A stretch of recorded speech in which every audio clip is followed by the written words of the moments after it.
Unplugged with Nicki Marie. I have an online friend here today that I'm so excited to introduce you to. I One of the reasons why I wanted to start this podcast is because I'm a huge advocate of getting your algorithm where you want it. Algorithm as in social media, like my algorithm has become so positive with the Mm. things that I want to see and soak in. And Eli, you are part of that algorithm. So I want to introduce you to other people's algorithms. So sweet. I love it. Yeah, so Eli Harwood is a mom of three, a licensed therapist, and a nerd about relationships. She wrote a book recently called Raising Securely Attached Kids. She sent me a copy, and I was like, oh my gosh, where I just got a good vibe from you from the first video I saw of yours. Oh, So I want to bring you to my audience to talk about the relationship nerd side of things. Fun fact, I went to grad school for counseling psychology. that does not surprise me at all. The What I was interested in school Mhm. was only what I could put an actual practice into, which was human relationships and human development. I And love it. that's what you're doing. So we are nerds together I in love it. relationships, and I've never called myself that, but that's my new I'm a relationship nerd I too. absolutely that shines through in your content. I mean, you're a goof. You are a lot of things that I have like such an endearment to, but I can feel that in everything you do because you're always reflecting on how you're parenting and who you're relating to and, what you want to do about this particular relationship thing that's coming up in your kids' lives or, it's very obvious that that is a passion for you. Yeah. And I love that it is. So I want to learn from you. And I think a lot of podcasts, they do the interview style and they're learning for everybody. And Mm, not to be selfish, but it was like starting the podcast, I said, I want to pick up the phone and have a conversation with this person. And I just so happen to want to record it and share it with other people who might need to hear it. I left you a voice note recently. I was like, oh my God, I went to New York for a night, and you would think I was like going away to serve in a war because my kids were devastated. And I'll just say it, they were pissed mhm, off that I was mhm. leaving for a night. So I Yes. don't know if we start there with like, what are these talk about attachment? Well, I love this. First of all, I love that you are sharing that you left me that voicemail because I think it's so good for everyone to hear that, no matter how confident you may appear on the internet or anywhere, that you're still working through your own parenting process and going like, is this okay? What does this mean? We're all doing that to some degree because no one's ever been you raising your particular kids in this particular moment in history before. And so that's why I think I feel so bonded to the research on attachment because it's one of the only areas we have that really clearly spans times. We can look back in history, we can look forward in the future, and our instinct to feel close to people will never go away. Like as soon as that goes away, so does the human species, Yes. right? So this I mean, we talk attachment's the fancy word, but really it's like it's familial love. It's the love that we feel with the people that we are bonded to. And sometimes that's people who, are raising us, and sometimes it's not. Sometimes that's, a sweetheart or a best friend or, a teacher that really invests in us. It can be anyone, which is really cool. Mhm. But if you're a parent, then it's your kids. Your kids are attached to you. And so it's such a helpful thing to be able to go, okay, what is this thing? And how do we make it feel secure? Right? Because all of us have had relationships where we were bonded to people and it didn't feel great. Uh-huh. Right? That's not something anyone escapes in their life process. No Absolutely. one gets out unscathed from an insecure experience. We Yeah. all have them in some way, shape, or form. So when you called, you're going on a work trip and your kids are like, "You're leaving me Mad. again. You're leaving me," right? And you're going, and I think this is especially tricky as a divorced parent because your time with them is not superfluous. You don't have it all the time, always, and so then it's like, "Oh gosh, I'm leaving during a time when I should be." It makes it tricky, and the guilt flares up. But it's actually our children's job to protest our departure. So, from an evolutionary standpoint, they are likely to be fed, safe, nurtured, supported when we are in close proximity to them. And this Yes. is especially true when they're teeny tiny, right? Which is why, for me it was hard to take space from my kids until they were about 2. It just felt wrong in my body. My body was like, I think I need to be near. Um, but it doesn't necessarily mean they're being traumatized by our departures, because we are also a species who can be taken care of by multiple caregivers, Yeah. which is really cool. Like, thank goodness for that. So when we are leaving our kids to go on a work trip or to get a manicure or to take a nap or, like those basic things to take care of ourselves, I guess I shouldn't call manicures basic. Manicures aren't basic for everybody. But whatever little moments, whether it's going to work, going to a friend's house, anything you're doing that is essential for your well-being and the well-being of your family, your kids are going to protest. That's their job. Yeah. Your job is to be able to assess, do my kids need me, capital N, need me right now, or can I meet their needs through a wonderful childcare provider, through my partner, through a grandparent, right? Um, and is my child going through something like a developmental leap that's going to make it even harder for me to leave? Like I found 3 years old to be one of the hardest times to leave Yeah. because they understood the leaving, but they didn't totally understand the coming back. And so Yes. it was like that drama in that moment was hard for all of us. But I would come back after work or after a tiny trip or something, and my kids would be like, totally fine, like knee deep in Totally their fine. Play-Doh or Totally fine once they're in the flow, right? mhm.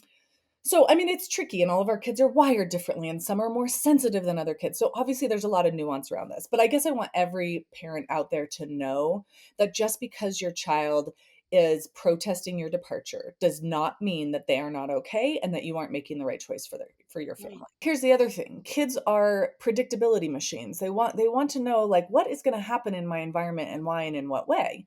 Yeah. So, if you go on a work trip every Tuesday and you Yeah. come back every Wednesday, your kids won't protest as hard because they understand the structure. Oh, yes. And that makes them feel more safe, right? So, I mean, if you think of us as a species, like what are the things that would cause us the most harm? It'd be things we don't expect, the unexpected. So I mean, I do work trips. I love to speak. I love my work. I feel so passionate about what I'm doing. I'm going to Nashville on Monday. I'm going to be gone Oh, Monday through Wednesday, speaking at a mental health conference there. My kids are gonna be staying with my mom and my stepdad and my great grandma, who all adore them. And I am preparing them ahead of time. We talk, we look at the okay, calendar. this is good. That's what I wanna talk about is the preparing because I tend to wait till last minute because 'cause I'm like, Mhm, "I don't wanna do this for 2 weeks. I don't wanna stress about mhm, this for a whole." So mhm. talk about that, what you're doing. Super. So, children need to expel the emotions around their fear. It's a fear state that they're in. What if I'm not okay? What if I don't get what I need? Because with you, I know I'm gonna get what I need. So if you're gone, what if I don't? So if you wait till the last minute, you're now coupling your departure with the expression of all of that fear. We want to express all that fear at a different point in time. There'll still be some at the departure, but we want to have, opened up that can of soda and let out some of the fuzz so we can clean it up before we're about to leave and we're all slipping all over the soda, right? So if let's say you have a trip and it's, a short trip and it's 2 weeks away. Depending on how old your kids are, Mhm. I would say they need at least a week to process that. Okay. And I would have it on the calendar, and I would be talking about it very calmly, like, "Hey, let's look at the calendar." And you can talk about it in the context of other things too. It's not the only thing that's happening. Okay, we're gonna go to, Buzzies on this day, and then we're gonna be going, doing our haircuts on this day, and then look, this is when Mama's going to New York for her new brand deal. I just know because that's what you were doing. I'm gonna go to New York for her new brand deal, and I'm gonna be gone from this day to this day, and you're gonna be staying with this person, or this person's gonna be staying with you. This is what time my flight is. This is what time I come back. We're gonna be able to FaceTime while I'm gone. You're giving them as many details as possible so that their brain feels like it knows what's coming. It feels expected instead of unexpected for I remember that when they were smaller, and I mean, it's one of the reasons I ended up, like, out of corporate. I was like, "I can't. I'm gonna have a heart attack." oh, it's so hard. But that And was also hand in hand with the divorce. It wasn't like it was just one off, like, "Oh my Mhm. gosh, I'm traveling." But I remember those moments, yes, when they were like 3 and 4. It was Hard, really hard. really hard. And it gets better, and the more you can make it routine or predictable or digestible so your kids can visualize it and understand it. Well, that our kids need us to do that around our departures. I don't feel safe. I don't feel safe. Okay, where don't you feel safe? What doesn't feel safe? "Hey, who's gonna put me to sleep?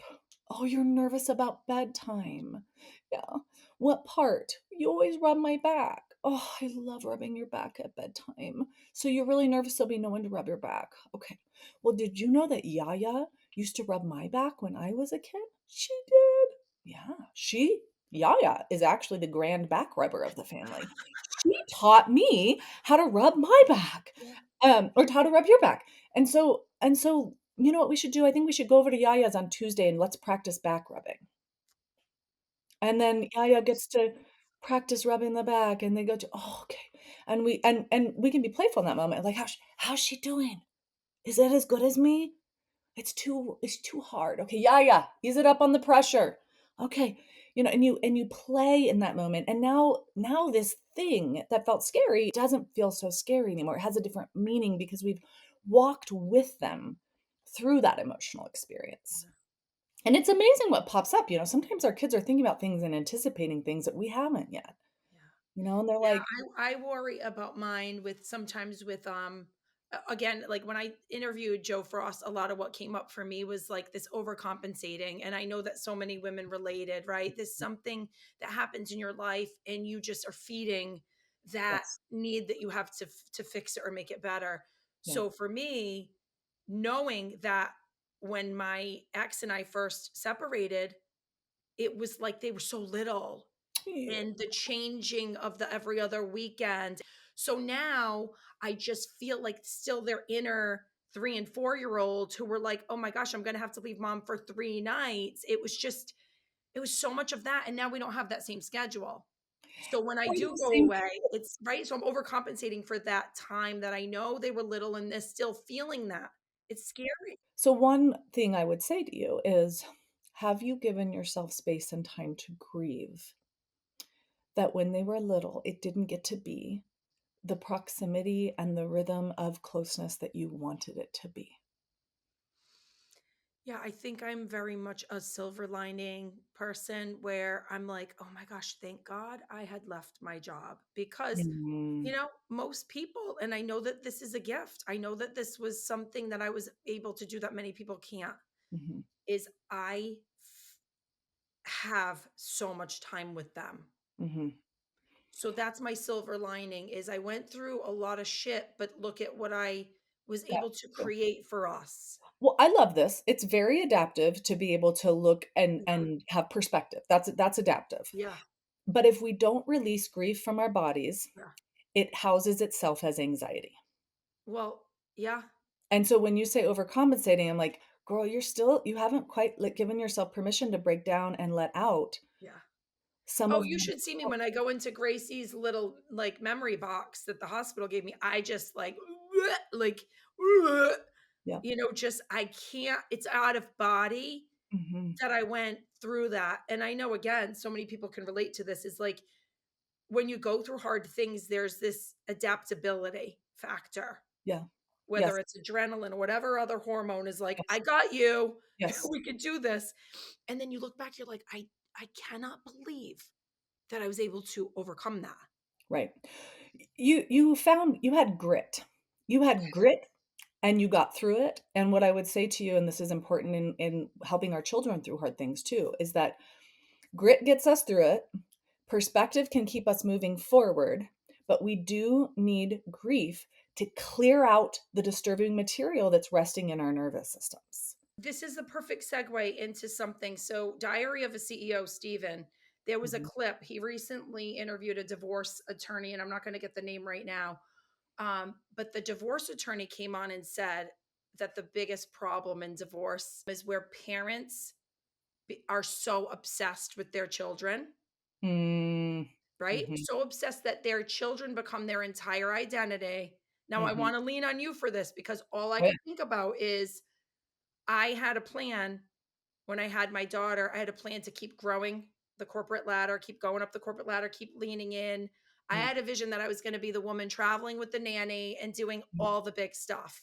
Mhm. And then I had my daughter, and it's not like I said, "Oh, I'm gonna change my mind." Something hormonally, Mhm. like something different attached me to her in a way that I Mhm. never thought possible. There is a difference between being attuned to the sacredness of this mission as a parent.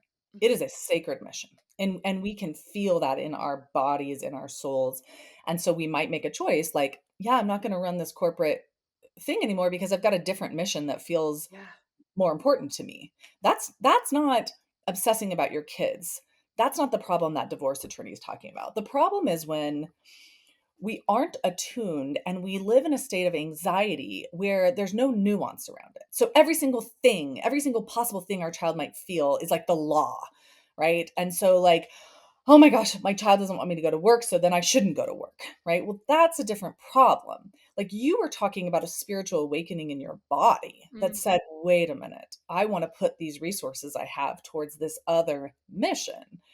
That's different than what does my child feel? How can I make them happy? How can I please them? How do I make sure they're never mad at me? How do I make sure I'm doing better than the other parent? Like Oh, amping wow, up, okay. like that's more that's an anxiety focused decision making, and it's externally giving a lot of power to a developing child who can't possibly guide us through raising them, right?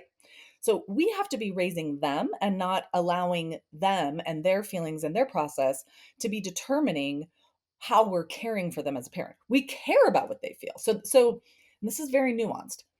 When my children are emotional, it is my honor, it is my job to connect with them, to care about what they're feeling, to help them regulate, to be there for them in those moments. That is like the parent hack of all parent hacks. Like you want your kids to thrive in life, show up when they are tender. That's why I'm wearing my tender heart bear I hat. love that. Yep. You want your kids to, feel confident in themselves. Validate what they feel. But that is not the same as allowing their feelings to determine what you are doing. Okay. So when my kids are having a meltdown over, I'm just trying to think like beginning of the school year, my son was having a really hard time with wanting to go to school. He had like the world's best teacher last year, and it was just so painful to transition to someone he didn't know very well. And so he was having a lot of big feelings and crying, and I don't want to go, I don't want to go, and I was there for him. Like, oh my gosh, my love, you're so anxious, you're so upset. This is awful. I'm so sorry.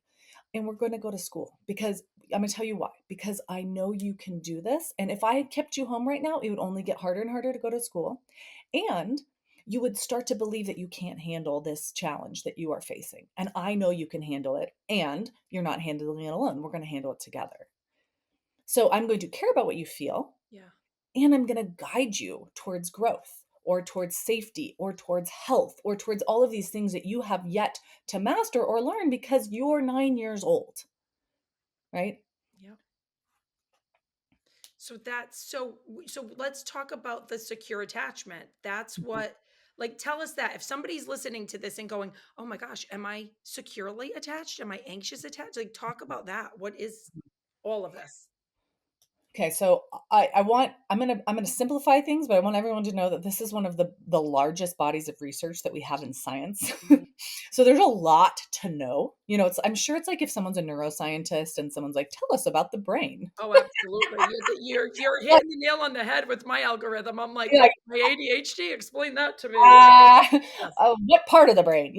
So when we think about what a secure relationship means between a caregiver and a child, it means that a caregiver has healthy mindsets about needs, about emotions, about connecting. They are able to attune. We call this parental sensitivity in the research. So they are able to accurately pick up on a child's feelings, understand what they are, and then respond in ways that are sensitive. So if our child is really sad, we would feel a little pinch of sadness in our body and we'd be able to recognize, oh, you're sad. Oh, I'm so sorry you're sad. And we would soften our face and our voice and our body and come into that moment so that our child feels felt. We wouldn't panic. We wouldn't go, oh, you're sad. Oh my gosh, because that would be a misattuned moment. We wouldn't be, Let's go to the store and fix this. yeah, right. Okay. That's avoidance. How do I make this feeling go away in you? Yeah, Right. that's not what it is. It's how do I attend to the tenderness in you by noticing it in my own body, feeling it in your body, but also staying grounded enough and sturdy enough that you can pick up on my calmness and that you can borrow from my nervous system a sense that it's going to be okay, right? hard. So It's it's hard. It's mi beautiful. It's hard. mindsets, sensitivity, responsiveness, Yep. and responsiveness is not every time your kid goes, "Mom," that you're like, "Yes." That's not responsiveness. That would be anxious hypervigilance. Mm. Responsiveness is a combination, it's knowing what a child is feeling on a tenderness scale, So my kids are, "Mom, mom, mom, mom." I'm like, "Hey guys, hold on. I'm in the middle of stirring the sausages. Hold on 1 second. They're gonna burn if I mom, mom, mom. Okay, what is it?" And then I'm listening with my ear, and there might be a point at which they're going, "Mom, mom," right? And I'm going, "Okay, this is something that needs attention," right? And I'm going to turn down the stove for a second. I'm going to go in there and maybe it's like, "Oh, you wet your pants. Oh, honey, I'm so sorry. Okay, I didn't know you were needing me." And they're like, "Are you saying mom?" I'm like, "Oh, you were." And I didn't. But it's like I heard the moment at which they really needed me, Yeah. right? Yeah. And then the next time I'm stirring the pot and they're going, "Mom, mom," I might be a little more sensitive to like, "Do you need to go potty?" "Yes." "Okay." Right? So we're learning together too. We're having sort of this learning process. But I'm not if I'm reading the directions of like how to do something that we're needing to do and one of my kids is going, "Mom, mom, mom," I'm going to pause and go, "Hey, I need 3 minutes to finish reading this before I can answer your question on what the next step is." Right? Yeah. Yep. Like we're listening not only to what they're saying or what we're listening to how they're saying it, and we're thinking through what is it that they need, right? Yes. Um, my son is at the age where I'm like, "Get your own snack. I love you, but get your own snack, please. And You how have old is legs." he? He's 9. Yeah. Oh, yes. Okay, we're in the same exact. Yep, it's time. It's time. And every so often, he's had a really bad day. I'm thinking about a day where he was at a track practice and there was like an ask to group up into teams of 4 and there was only 5 boys in his grade and the other 4 were right next to each other and he was somewhere else and so they grouped up and he had no group and it was so painful for him. He's such a social critter Yeah. and like he bawled his eyes out and had to leave practice. I mean, it was like so painful for him. So like on that day, he's been bawling and he's on the couch and he goes, "Mom, would you please get me a snack?" I might get him a snack. I might because I'm actually what I'm giving him is tender love Yeah. after a really hard day, right? But the majority of the time when he's like, "Mom, I want a snack." I'm like, "Oh, that's so great to hear. They're in the fridge in the cupboard."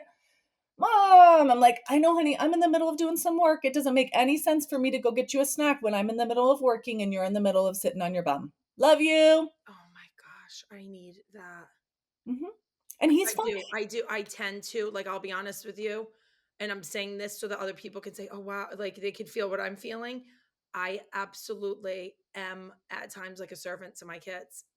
Not because I don't believe they can do it, but because I don't have the patience Mhm. sometimes to just work through it, and I'm like, "It's just easier if I get it, and I'll fix this at some point." Yep. And we all do that. Yeah. Everybody does that to some I degree. do it And more I do it more than others. I do it more than others. well, you mentioned ADHD Yeah. earlier. Yeah. So I want to acknowledge that when you're a neurodivergent parent, creating structure is harder. And so what I was doing in that moment is creating structure, and the structure was this. If you're watching TV and I'm in the middle of some form of labor, you get your own snack. That's the Mhm. structure. Mhm.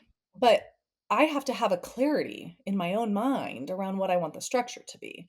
And Yes. that is much harder when you have ADHD because your brain is just constantly being pinged by needs and ideas, and it has a harder time prioritizing. Yeah, and So, you feel like there's 100 things you wanna tackle, and, like, this might right now might not be the one you're willing to face. mhm, mhm, totally. And that's where attunement comes in again because, if you're watching your child get behind their peers and their skill sets, I had this around putting dishes in the dishwasher. I don't know why. It's just not something I like really thought a lot about teaching my kids. It's like I think because I think about so many other things, I hadn't done it.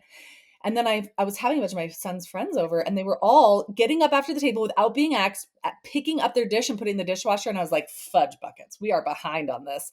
And not in, like, an anxious way, not in, like, a Right. way, but in, like, a, noted, it's time, and so I'm gonna add that to the list of things I'm gonna work on helping my child learn and grow towards. Yes. So I think, as you're hearing this and you're going, "Oh, I could be having them have a little more independence about their sex." my question to you would be, what would be a good structure for your family? So, would it be, hey, during the day, these are the 4 times that I serve you food. I will serve you food for breakfast, Yeah. for pack help you pack your lunch, or maybe they have to pack their own lunch. I have my son pack his snack. He has lunch at school, but here's whatever. And I'll have a snack for you in the car on the way home from school. And at dinner time, we all help to serve dinner together. So Yes. this is, you're going to do this, I'm going to do this. But at any other given point in the day, if your tummy is rumbling and you need to feed it, I want you to feed your belly, and there's always fruit and nuts and whatever available to you. But it will be your job to procure such snack. Yes. That will be your job. And Yes. so you have that conversation ahead of time, because in the moment, maybe you're like, "Oh, I'm just gonna give them the snack because I also have to schedule that podcast and I gotta make sure I do this," and then and so you're like, "I can't handle the meltdown that's gonna happen about this unexpected new structure," because that's what it would feel like to a kid. Like, "What the heck, lady? You always get my snacks." Right? But We you're wanna do it. saying that, like, to make the, if we were go with simple terms, like, make the rule for yourself, tackle it this week, like, if Mhm, that's the one thing you're tackling, mm. create new habits. Yeah, it's a new habit, and introduce it to your children not in that moment. Introduce it ahead of time, like have a family meeting kind of structure on the calendar where every Sunday we go over, healthy habits for the week. And maybe some Sundays we're not introducing something new. We're still working on mastering something like Mm. putting the dishes in the dishwasher. But some weeks we're like, "Hey, so there's I'm introducing a new skill for you that I'm going to have you all work on. And here's the skill. Here's why I want you to learn this skill." Right? And I think what here's could be cool for me, just to go off of, what our conversation is, I know for me, I need to have somebody, like, hold my hand through some of this, and I'm Mhm. almost thinking it could be cool for us to do a, like, a challenge, right? I post these on Monday, Yeah, to do something where I'm like, "Okay, here's what I'm doing this week. Does everybody totally. wanna join me?" And I do follow-ups on it because Love it. I need to hold myself accountable. Yes. Girlfriend, Let's I'm not let's should saying this be the first I one? Is it is get your own snacks the first one? How oh, old are your kids? They're how old again? they're 8 and 10. Yeah, okay, they're ready. They can do it. They're totally ready. They're Okay. totally ready. Well, and so are you, Yeah. because it's so the other thought I have is, like, there is a point in time when we love to do things for our kids because they need the support and it feels good. And, I think about like tying your kids' shoes, right? So it's like, when they're 2 and you're tying their little shoes because you're a masochist and you bought shoes with shoelaces and you're putting them on, that feels sweet, right? But by the time they're 7, 8, 9, 10, and they're like, tie my shoe, like, it's like, ugh, you can feel that in you. And you can feel that because there's a growth need that hasn't been met, and it doesn't any longer feel good to do the thing. It feels like enabling instead of supporting. So I think anytime you start to find yourself getting really annoyed with things you're doing with your kids, ask yourself, is this because they're capable and I haven't yet set up the structure they need to grow into Yes, this thing? usually is.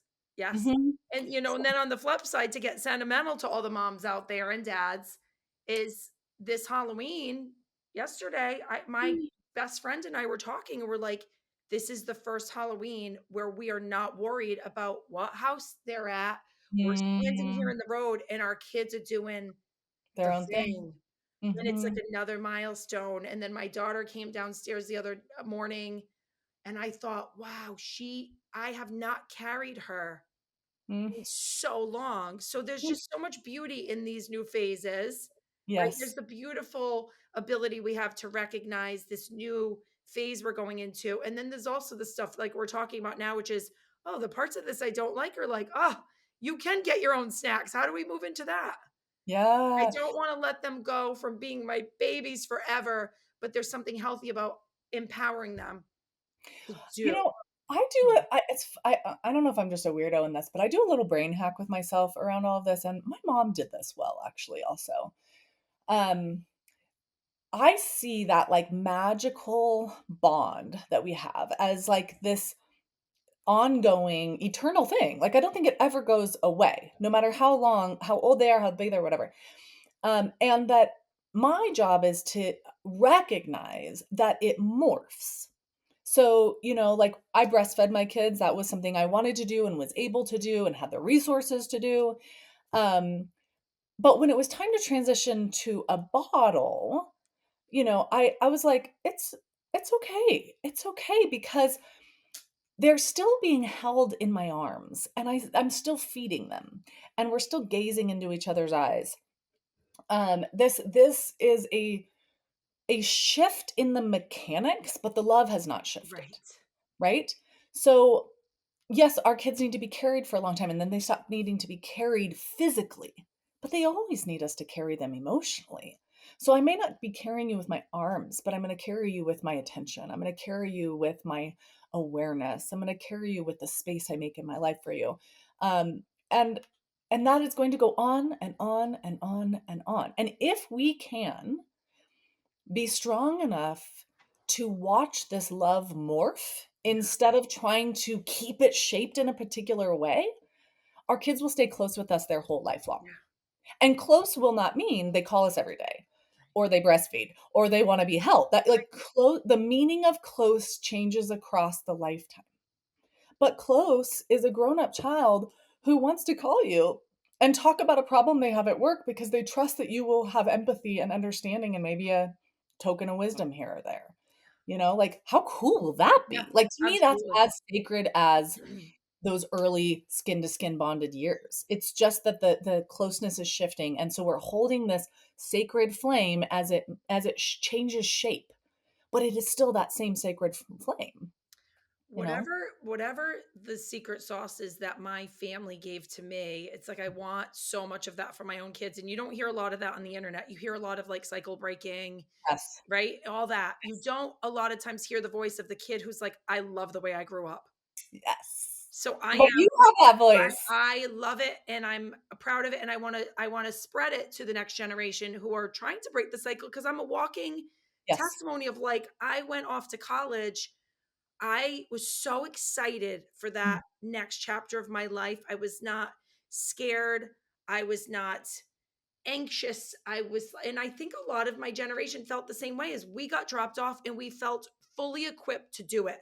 It's so And great. our I love parents that. were not sobbing when they were leaving our dorm room. And I asked my mom that now because I think, oh my gosh, I'm going to lose it when Yeah. my kids go off to college. I'm going to lose it. But Yeah. I think, like, mom, I've asked my mom, why were you so fine Mhm. with dropping me off? And Mhm. did you cry on the way home? And she's like, Mhm. no, my brother lives in California. I'm like, how did you handle that? And she's like, because you guys were totally ready. And I think Mhm. it's like a lot of times we want to be mad at our parents, but I'm like, wow, that is such an empowering Mhm. feeling to just know you did what you needed to do and your kids got it. I mean, and I sense that she also didn't have a mindset that said the only sacred part of this is when they're living in my house. That's not what she thought. She thought the sacred part is the whole journey, Mhm. right? And so it is sacred to be able to watch your kids go. And honestly, for many many parents, your kids get to college and you're like, "Love you, bye, time to go, man. Which I It's see time." that and I'm almost like, oh, that's so weird. But then I remember that's what I came from. But again, you have a unique perspective as someone who has to share custody because I think when you've had to say goodbye at moments where they weren't ready and you weren't ready, then the moment like the college scene is colored with that a Yeah. little bit because you know the pain of too soon. Yeah. And so it's hard to imagine, the relief and the joy and the contentment of it's time. Like you haven't had it's time, you've had like, oh shit, we have to. And it's Gotcha. the time for Yes. this separation. So I think that's just an ongoing work for you is like, how do I continue to grieve and accept that this didn't I didn't get the picture that I anticipated that I was gonna have that would have made it easier to go to college and say, "Tick, tick, tock, it all got ticked off." But that I can still recognize my kids are okay. They got what they need and attune to them. So how are they feeling in that moment? Right? And try not to wrap ourselves up into our kids at such a level that they go to college and we feel lost. Who am I? Correct. I'm working on that, sister. That is a big focus of mine is like, okay, I'm doing the podcast. I'll be honest with you. The structure of having a studio space where I record on Thursdays has Mhm. given me so much. Mm, This is kind of my message to other moms. If you know you're so in it and you don't have the you time, you've got to, and you nailed it earlier, structure it so that it's mhm. expected and it's consistent and it Yep. gets you to do the thing that you're passionate about and it gets to your kids get to see that. Yes. Your kids And get witness to see that. mom passionate about something. I was, laying in bed with one of my girls, after one of my work trips that I had done. I think actually I had just been on Good Morning America, which is like, are you kidding me? How cool is that, right? Yes. Like, so cool. So I'm laying in bed with her and she goes, "Mom, when I grow up, I'm gonna work." And I was like, "You are?" She's like, "Yeah." I was like, "Well, that's cool. Tell me more." And she goes, "And I'm gonna go on trips. And my kids are gonna say, 'Don't go,' and I'm gonna say, 'I'm going on my trip.'" And I said, "And what will happen when you come back?" And she said, "We'll hug." And she was processing, and I don't know what her life will be, who the heck knows what she'll be into or not into, and she may decide she wants to be a stay-at-home parent. Great. I fully bless whatever her choices are. Right. But what I saw was like, "Oh, she is witnessing me live my life." And she didn't say, "I will care more about work than my kids," because she knows that's not true. I don't care more about my work, my kids, but I do care about my work. I do care about myself and my needs, and I care about them. And that's creating a model in her head. And I think we don't want to give our kids a model that says they're the center of the universe, because what model does that give them when they become parents, right? Like, Or they go, yeah, they go into school or they go to college. I think about that all the time. well, Because then it also puts a lot of luggage on them it does. to feel guilty about us and worried about us and not to be able to be authentic with us, and that, I always want my kids to be able to say, "Mom, I'm sorry, we're gonna go to my spouse's for Thanksgiving, and Christmas, we're going to Honolulu." I mean, obviously, I'm envisioning my kids being very privileged, but and we'd love to have some time with you, but it's gonna have to be on a non-holiday. And I'll be like, "That's fine. That's what you want? That's what you need? I got you." Look, is You know? now go back on that because is your so back to attachment, would a parent who has an anxious attachment style be the mom who's like, "I can't believe you're not gonna be here with me." Yes. Okay, so And maybe they say it out loud, maybe they don't, but they're panicking inside, and, "Why don't you love me, and what does this mean?" And because they're not attuning to, like, "You know what? My child is married to someone whose parents live on the other side of the country, and this is part of what their life needs, and this is part of how I support them." It's more like, "Do I matter?" so And I think can you leave us with what not to do? Can you leave us with no, seriously, like, if there are 3 things Mhm, from knowing what you know mhm, that you would say we should not be doing mhm. to our children, what would those 3 things be? Do not neglect yourself. Do not forget to feed your body, nourish your body, get rest, get play, find things that make your brain feel full and alive. Do not neglect yourself, because your nervous system is the resource your children most need to feel calm and safe in the world. And if you're out of whack, there's no way for them to feel secure with you. So if you drink too much, quit drinking. Yeah. Seriously, find a group, find some people. If you have a tendency to, be a workaholic, find a friend who can hold you accountable to creating structure that helps you separate from your work life. If you have PTSD from your own childhood, find a really good therapist. Put in and invest in that time and that work to help you feel safe and process out the old stuff. So don't neglect yourself. Um, don't make your child mm, your only place of purpose. So your children should be a massive priority in your life. Please prioritize your child. Don't deprioritize them, but make sure you also have other places of purpose in your life.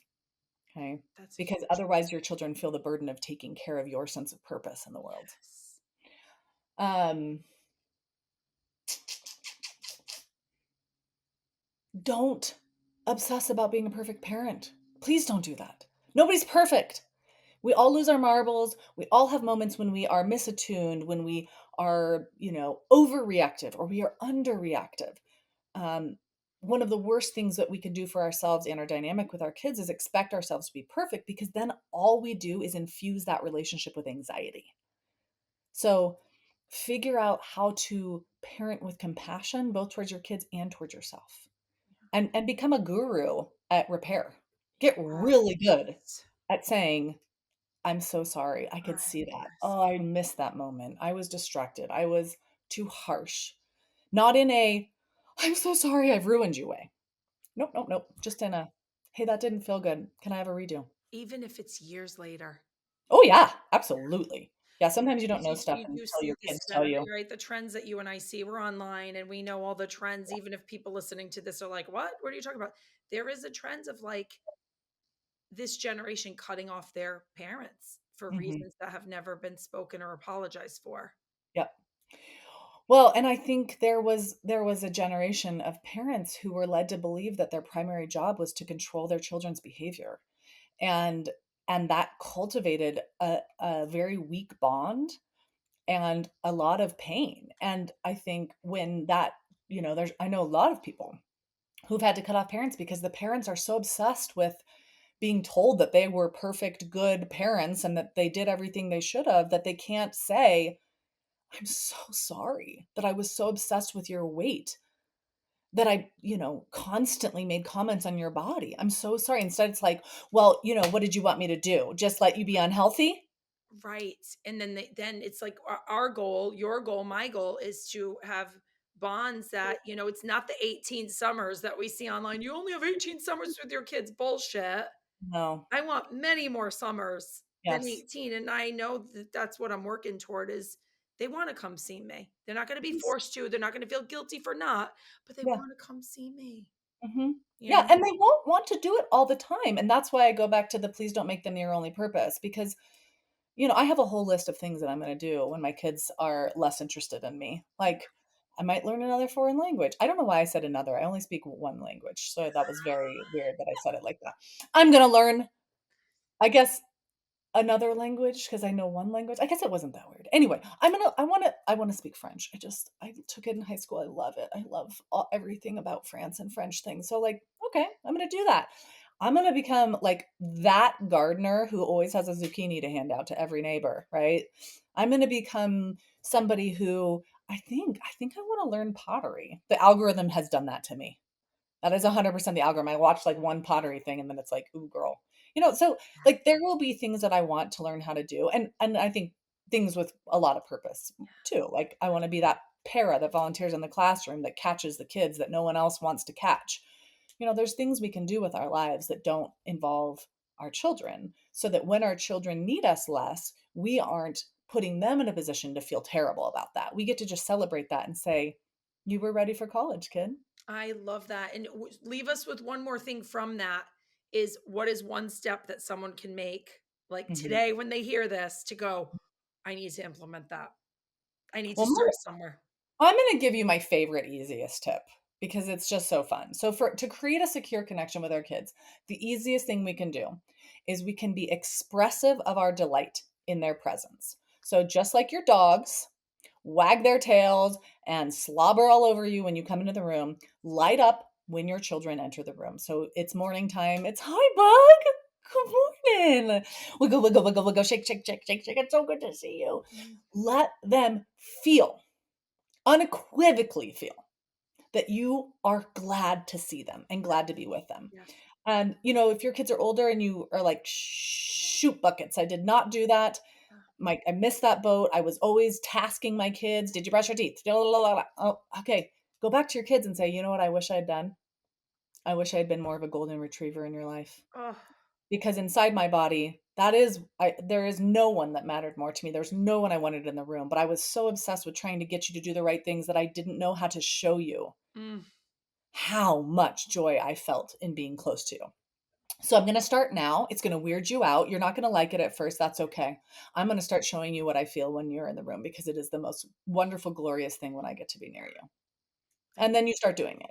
I love that. My favorite part of my day. My best friend stayed here last night because she comes trick or treating with us every year, and she was up here having coffee with me, and my son came down the stairs, and I never have music on or the TV on or anything. I have my Mhm, coffee, and my mhm, son comes down with his blankets, and he plops right down on the side of me, and I don't say a word, and we mm. just hug, and we Oh, just hug, and I wait till he's ready to like talk. mhm, 'Cause I mhm, just know mhm. I'm neurodivergent, right? I don't like right first thing Yeah, in the yeah, morning, I'm like, "Oh god." So I give my kids that every morning when they get off the bus. I am Mhm. going to go right in. I'm waiting for the bus. You can see me. I'm Mhm. smiling. And this isn't something that I'm trying to do.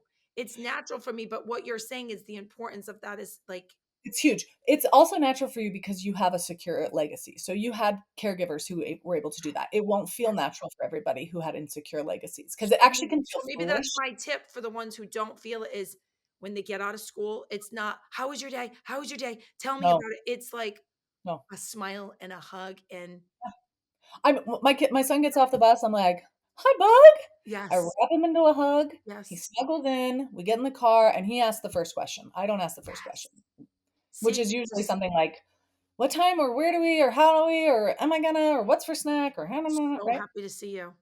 Yeah, So I'm so happy to happy to see see you. you. That's all they need from us in those moments, and then, and then you can slowly, like, There's our say, starting point, girlfriend. You nailed it. "Love it." I loved having you. Thank you for your time. Like, where can we find you? Like tell us about the Oh, book and yes. where people can find more of you. Okay, so everyone should go get the book because there's a lot more to know about secure attachment than just dog wagging, although that is a huge part.